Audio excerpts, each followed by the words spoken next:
And this morning, the murder conspiracy trial against Lori Vallow Daybell is in the hands of the jury. The doomsday mom is already convicted of killing 2 of her children in Idaho. Now she's on trial for conspiring with her brother to kill her former husband, Charles Vallow, back in 2019. Our Erica Stapleton joins us live outside the courthouse in downtown Phoenix with details on what went down in the courtroom yesterday, what's expected today. One thing that Emma and I were talking about was just they got this, it went to the jury and then they went home, like not long after it was sent to the jury. What are your thoughts on that, Erica? Yeah, Justin, Emma, they did not get very far with deliberations. And I think part of that was because of how long it took to get through closing arguments yesterday. You guys mentioned she's on trial here for conspiring to kill her former husband, Charles Vallow. And there was a lot of evidence in this case, and even some evidence that we thought might come up that didn't come up. So it was really a lot to take in, especially because the prosecutor spent more than 90 minutes giving her closing statements yesterday, essentially going through every piece of evidence that she laid out over the past 2 weeks in the course of this trial. Lori Vallow Daybell, on the other hand, who is representing herself, she spent about 15 minutes talking to the jurors, essentially trying to deny everything that the prosecutor laid out, saying that this was an act of self-defense. And then afterwards, the prosecutor had a chance to rebut that. So she went up for a rebuttal, talked to the jury again, and I think this was actually, maybe landed a little stronger just because she kind of came flying out of her chair and she was like, "Are you serious? There's no way you can believe this woman," essentially saying what she's saying is absurd. This was definitely an execution. She and her brother definitely planned this. And that, those were the last words the jury heard before they got the case. So they got it ultimately around 3 p.m.-ish, a little after that. And typically court ends around 4:30. So I think after hearing all of that, they were just saying, okay, maybe we'll sleep on it. I don't know what was going through their minds, but we do know that they got back to the judge soon after and said, we're going to go home and continue our deliberating tomorrow. So that's how this really played out yesterday. And like I said, I can't imagine being a jury in this case and not knowing the whole backstory up in Idaho, where Vallow Daybell is convicted of killing her children and conspiring to kill her current husband's first wife. So it's a lot to take in, so I can understand why they might be overwhelmed or maybe want to think about this or get some sleep. It's been a long trial. It's been a long trial. Erica, you've been in the courtroom with that jury day after day. What can you tell us? What have you observed about this jury in particular? Emma, I think this jury was really attentive.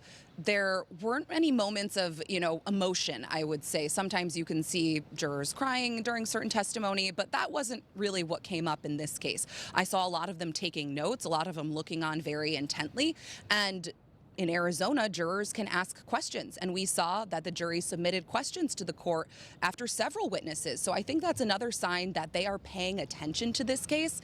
And of course, not all questions can be read in court. Essentially, the judge gets the question, reads them through with both sides, and they decide what can be what they're allowed to ask of these witnesses. But I think that's a really cool part of the process here in Arizona, and also a clue into what the jury might be thinking and a clue that they're paying attention. So that's really what I saw from the jury. Although I will say during the prosecutor's closing statements yesterday, I saw them getting fidgety. I know I talked with our legal expert, Hector Diaz, and I asked him, what's the standard for closing arguments? And he said typically 20 to 60 minutes if you're, a prosecutor, and maybe 90 if you have a lot of evidence in this case. But yeah, the prosecutor went way over that. So again, she was being very meticulous to lay out all the evidence, including text messages, phone calls. She was playing snippets of testimony, getting into the dark religious beliefs at the core of this case. So it's really interesting. And guys, I do want to point out too that it's not just the jury in the courtroom. It's a lot of media and a lot of people. I showed you this yesterday. It's similar this morning. There is a line of folks waiting to get in. And again, this is just jury deliberations today. We're not expecting to hear any testimony or any statements in court, but I would be surprised if the jury does not reach a verdict this morning. So I think people are just eager to make sure they're sticking around the courtroom to ensure that they're inside when, again, possibly the verdict could be read later today. And I am also one of those people who definitely want to be in the courtroom when that happens. How do you think that Lori did? Do you think she did a good job in your opinion? I mean, because you have somebody, the prosecutor, who took 90 minutes, and then Lori took 15 minutes. I mean, was she convincing in that 15 minutes? Do you think that she gave any arguments that maybe could stick? Justin, I think she tried to be convincing, and her she didn't present a case, nor does she have to. The burden of proof is on the state.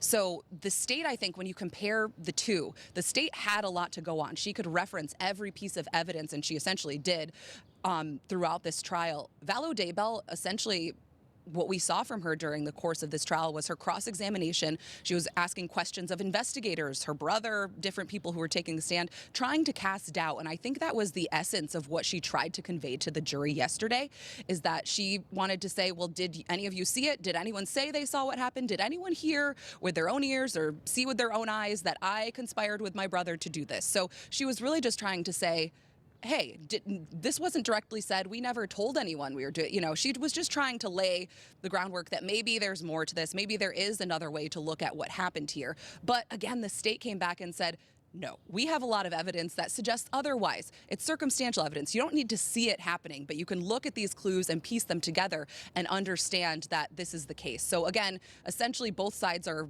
viewing what happened, the shooting of Charles Vallow back in 2019, two different ways. And it'll be up to the jury to decide, who was more convincing. This is surely a trial that we will be talking about, and then she has another trial here in Arizona. The people behind you, I'm really interested to know, because sometimes people get obsessed with these cases. Any supporters of Lori Vallow Daybell that are coming to court day in and day out?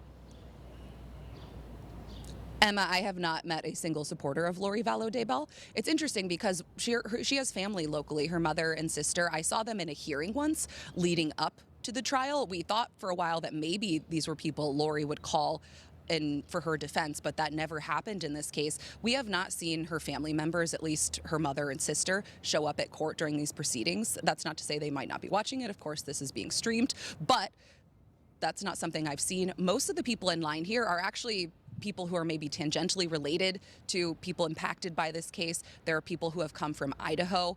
I remember the first day people had come in from Australia, just interested to see this case. They had stumbled on Chad Daybell's trial up in Idaho back last year, and they got hooked. It's really something that's captivating. So we see a lot of general interest from the public. We see people who just support Charles Vallow, who support JJ and Tylee, Lori's children, who, again, she's convicted of killing, and people who have been following this for the past 5+ years. So it's really a mix of people. But no, just to circle back, I have not seen any supporters of Lori Vallow Daybell throughout this entire process. That is so interesting, just the makeup of the people. Someone from Australia, my goodness. Well, Wow. that just goes to speak of how captivating this case is. The whole just thing. the whole thing from start to finish. All right, Erica, thank you so much.